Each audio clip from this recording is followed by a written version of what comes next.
Welcome to session 2 of our training sessions in how to make a defensible termination. You're at the website of Personnel Planners. If you're a claimant who has stumbled onto this session, please know that nothing in the session is meant to discourage you from applying for unemployment benefits. You can go to the link section of the site, and the first link is to state sites. You can find your state and state unemployment website, and that can speed hopefully your application for benefits or your contact with the unemployment system. Nothing's meant to discourage you from filing for benefits. This is intended for our clients. Again, this is Personnel Planners, and today what we're going to be discussing is 4 simple rules on how to make a defensible termination. The first rule is the most important. It's based on the idea of misconduct in the last session, and we define misconduct as a willful act of wrongdoing done against the best interest of the employer, despite a known or reasonable rule, where there was harm or potential harm to the business. So misconduct is an act of wrongdoing. The first rule in our system of rules is always terminate for a particular act of wrongdoing, and try never to terminate for a general rule like poor performance or unsatisfactory work. In the first session we discussed letting people go for that reason early in employment, and that's an exception to the rule. But it would be best always to hang your hat on an act of wrongdoing which can rise to misconduct. If you hang your hat on a wrongdoing when you terminate employees, nobody can criticize you because it's clear there was a willful act of wrongdoing, and you as a reasonable person simply had to let people go. Their behavior was contrary to your business interest. So rule number 1, as I said, is always terminate for a particular act of wrongdoing. And it's best if you terminate close in time to the wrongdoing, that there be a witness who can prove the wrongdoing unless it can be established by business records of some kind. But the unemployment system requires proof. Of course, getting someone denied unemployment benefits is a big event in their lives. It's a kind of punishment for wrongdoing at work, and therefore it requires proof. You need to have a witness for the wrongdoing. You need to fire close in time also to the wrongdoing to show that's really the reason why. So you're not supposed to wait 2 or 3 weeks to find a replacement. You're supposed to do it as the occasion demands. If you let somebody continue to work after they've committed a wrongdoing which you eventually fire them for, you're saying that the act wasn't so serious that they couldn't continue to work for you, and you've undermined your claim later on, if you make it, or if my company on your behalf makes it, that there was misconduct. So rule number 1 is always terminate for a particular wrongdoing. You want it to be a single wrongdoing so that there is a particular act that rises to the level of misconduct. If you use a whole bunch of different reasons that you pack together, perhaps no one of them rises to misconduct and you may not have a case. You want a single wrongdoing that rises to the level of misconduct, where it's witnessed, where you fire close in time, where there was harm or potential harm to your business. Rule number 2, warn when you can, fire when you must.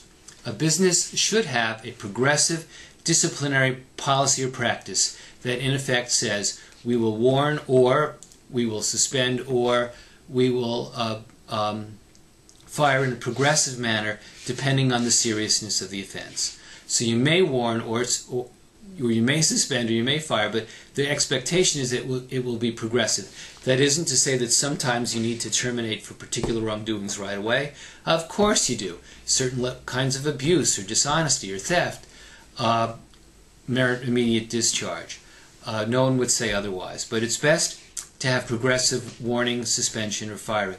Generally speaking, unemployment wants one related warning in a year's time, and you should know that the life of a disciplinary action is a year. So as a practical matter, if someone goes a full year after being suspended for, say, absenteeism, and they have a completely clean record, and then they are absent yet again in an unexcused manner, you need to only warn and not fire, because the life of a disciplinary action is a year. In general, they want related warnings, and the great divide is between absenteeism and behavior at work. So warnings in absenteeism area don't count towards misbehavior in other ways at work, and vice versa. So rule number 2 is warn when you can, fire when you must. The third rule is be a reasonable person. And we take the unemployment hearing officer or referee or judge, I think they're mostly administrative judges, we take that person as the reasonable person, and they're looking for particular things.